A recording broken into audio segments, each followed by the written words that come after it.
Yes we are live now. Hello friends, this is Himanshi and welcome to let's learn. Discuss करेंगे CTET पे एक update है।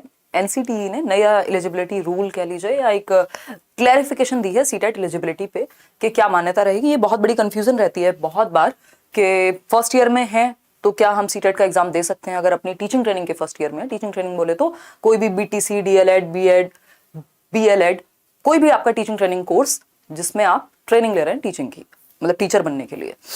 तो इसके फर्स्ट ईयर में आप अगर हैं और आपके एग्जाम्स हो गए और रिजल्ट आ गया है तो हम दे पाते हैं कि नहीं दे पाते, इस तरह की बहुत सारी बातें चलती थी। सेकंड ईयर में ही दे सकते हैं या फिर क्या रहता है, इस पर भी क्लैरिटी सीटेट के नोटिफिकेशन में भी उस हद तक नहीं रहती। अगर आप देखेंगे तो सीटेट के नोटिफिकेशन में भी हमेशा यही लिख के आता है कि मान लीजिए 2020 में आपकी टीचिंग ट्रेनिंग कंप्लीट होगी तो उस केस में अब फर्क नहीं पड़ता आप फर्स्ट ईयर में कि सेकंड ईयर में, अगर 2020 में कंप्लीट होगी तो आप एलिजिबल हैं। इस तरह से रहती थी चीजें, लेकिन अभी इन्होंने ये चीज बिल्कुल ही क्लियर कर दी है। जो एनसीटी आपकी रेगुलेटरी बॉडी है जो पूरा टीचिंग के जितनी भी चीजें होती हैं उनको कंट्रोल करती है, national council for teacher education, तो इनके डीडी को ये पत्र लिखा गया है या कहें कि ये ऑर्डर पास हुआ है एक तरह से कि जो सीटीईटी यानी जो सीटीईटी सीटेट हो चाहे वो यूपीटेट हो कोई भी टेट हो, अगर आपने 2011 से अभी तक अपने अपियरिंग में, जिसको हम अपियरिंग कहते हैं या परसुइंग कह देते हैं, तो ये जो परसुइंग है यानी आपने एडमिशन लिया हुआ हो अपने टीचिंग ट्रेनिंग कोर्स में, चाहे वो फर्स्ट ईयर हो, सेकेंड ईयर हो, पेपर हुए हो नहीं हुए हो,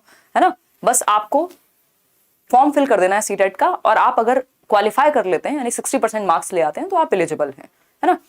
इसमें और भी कुछ कुछ बातें हैं जो हम जानेंगे। तो हम ये कह सकते हैं, ये सीटेट का बैच है जो करियर ऐप पे आया हुआ है, अगर आप तैयारी कर रहे हैं तो देख सकते हैं। देखिए, अगर हम बात करते हैं तो ये कह सकते हैं हम यहाँ कि चाहे परस्यूइंग मतलब आप कर रहे हैं किसी चीज को, परस्यू कर रहे हैं, है ना, लक्ष्य है कि आप कंप्लीट कर देंगे। दूसरी चीज अपियरिंग हम कह देते हैं कि भाई अभी अपियरिंग में है, यानी आप बीएड के सेकेंड ईयर में हो सकते हो, बीटीसी के या जेबीटी के, डीएलएड के सेकेंड ईयर में हो सकते हो, फर्स्ट ईयर में हो सकते हो। तो मतलब आपने एडमिशन ले लिया है और आप परस्यू कर रहे हैं, दैट मीन्स अब आप एडमिटेड हैं उस इंस्टीट्यूशन में, ठीक, या उस कोर्स में, किसी भी टीटीसी कोई भी टीचर ट्रेनिंग कोर्स ये हो सकता है जिसमें आप एडमिटेड हैं। 2011 से अब तक अगर आपने, मतलब क्योंकि जो अभी नियम आया था वो ये था कि अगर आपने एक बार सीटेट क्वालिफाई कर लिया तो वो लॉन्ग रन के लिए हो गया, लाइफ टाइम के लिए हो गया, चाहे 2011 से अब तक आपने कभी भी किया हो, यानी ये नियम जो है रेट्रोस्पेक्ट में लागू होता था। तो ये वही कह रहे हैं कि 2011 से अब तक जो भी एलिजिबिलिटी के नियम है उसके आधार पे जो परस्यूइंग है उसका मतलब है कि आपने चाहे वो फर्स्ट ईयर में दिया हो, सेकंड ईयर में दिया हो, यहाँ फर्स्ट ईयर सेकंड ईयर की खैर बात भी नहीं हुई है, इन्होंने सिंपल कहा है कि आपने एग्जामिनेशन से हमें कुछ नहीं लेना देना, आप बस टीचिंग ट्रेनिंग कर रहे हो।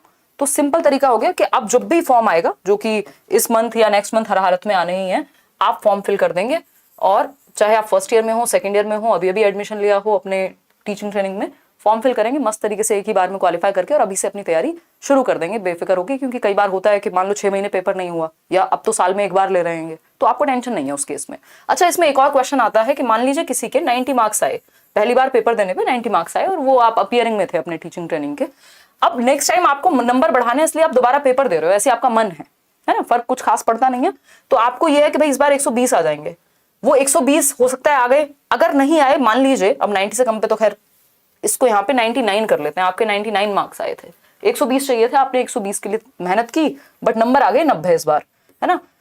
तो अब कई लोगों को ये डर रहता है कि ये 90 कहीं फाइनल तो नहीं हो जाएंगे, अगर मेरे पहले 99 थे तो कम तो नहीं हो जाएंगे या बढ़ेंगे कैसे। तो ये आपके हाथ में होता है कि आपने चाहे 6 बार सीटेट दिया हुआ हो या टेट दिया हुआ हो, आपको किस ईयर का सर्टिफिकेट लगाना है तो वो आपकी मर्जी है कि आप ये 3 सर्टिफिकेट हैं, मान लीजिए जैसे मेरे पास 6-7 सर्टिफिकेट होंगे ही, ढूंढ ढांड के मिल जाएंगे, तो है ना, टीचिंग ट्रेनिंग से ऐसी मजाक में दे देते थे तब तो हम।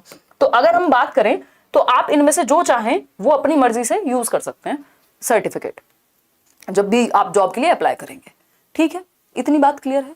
शुभम चौधरी कह रहे हैं how to purchase CTET batch now, तो वही तरीका है, सिंपल करियरवेल ऐप डाउनलोड करेंगे, आपको डिस्क्रिप्शन में लिंक मिल जाएगा और वहां जाके अभी भी डिस्काउंट है, शायद 15 अगस्त तक चलेगा क्योंकि इस बार इंडिपेंडेंस डे का कुछ है स्पेशल।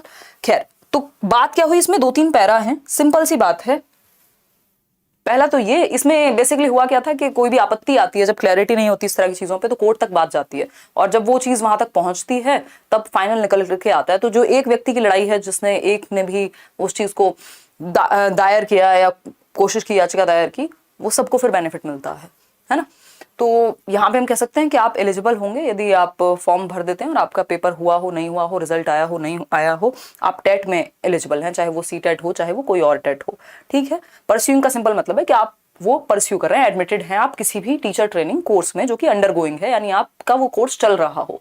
फिर बाद में इन्होंने अगेन वही बात कह दी है कि जो गाइडलाइंस हैं आपकी टेट की 11 फरवरी 2011 से जो ये कहानी शुरू हुई है आपकी टेट की, तो उस केस में जो उनके एलिजिबिलिटी के रूल है, मान लीजिए आपने आज तक भी अगर कभी किया होगा क्वालिफाई, तो वो क्वालिफाई माना जाएगा। क्यों? क्योंकि ये वो नियम जो है कि लाइफ लॉन्ग हो गया, वो रेट्रोस्पेक्ट में लागू होता है। रेट्रोस्पेक्ट बोले तो कि जब से शुरू हुआ है, पूर्व पीछे जाके भी लागू हो जाएगा। तो ये छोटी सी बात थी, इसको लेकर के आप लोग काफी परेशान थे। केवीएस की वैकेंसी इस साल आने की उम्मीद है, बस उम्मीद ही लगा रहे हैं हम लोग इतने टाइम से। तो ये छोटी छोटी बातें हैं, इसमें 2-3 पैराग्राफ है, 3 ही पैराग्राफ हैं जो काम के हैं। इस चीज को लेकर आप लोग बैचेस में भी परेशान थे, आज क्लासेस में भी। आज जो सीटेट के बैच में वो वाली क्लास नहीं हुई है, आज एक और क्लास हुई है। मैं एक्चुअली क्लासेस कम ले रही हूँ 2 दिन से, तबीयत थोड़ी ढीली है। तो ये एक छोटी सी बात हुई। बात रही बैच की, तो ये करियरविल ऐप डाउनलोड करेंगे आप और वहां जाकर के आप ये देख सकते हैं, डेमो लेक्चर्स हैं अलग अलग टीचर्स के। परस्यूइंग का सिंपल मतलब है कि आप वो परस्यू कर रहे हैं, फर्स्ट ईयर में है, सेकंड ईयर में है, पेपर हुआ या नहीं हुआ कोई फर्क नहीं पड़ता। और इसकी जो अभी इफेक्टिव फी है आफ्टर डिस्काउंट, आई थिंक अभी ये रहने वाला है 14 अगस्त तक। वैसे अभी तो 7 तक ही है, बट मेरी टीम से बात हो रही थी तो दे वर सेइंग कि 15 अगस्त तक, यानी इंडिपेंडेंस डे तक रहेगा। तो ये सिंगल बैच की फी है और 1+2 पेपर 1+2 के लिए फिर ये है। और ये कंप्लीट बैच है जिसमें सारे टीचर्स हैं और ये जितने भी महीने बैच चलेगा जब तक आपका पेपर आएगा या 1 साल, तो ये एलिजिबिलिटी रहेगी।